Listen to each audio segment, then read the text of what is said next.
Good morning, ladies and gentlemen. We are here inside Karnak temples.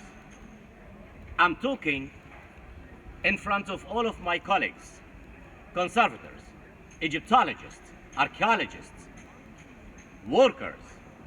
They are achieving such a lovely miracle. As you do remember, a couple of months ago, the salvage work that we did to save 29 statues of ram-headed god in the southern part of the open court.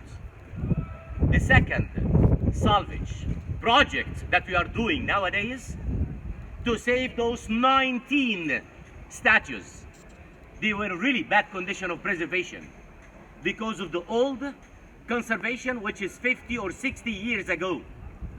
Cement, concrete, red mud bricks, and they were in very bad condition of preservation.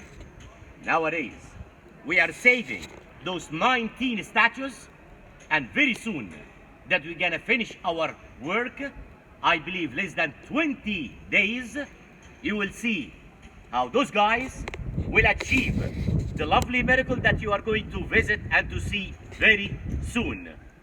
Waiting for everybody to see the result of the salvage project that we are doing nowadays in Karnak temples.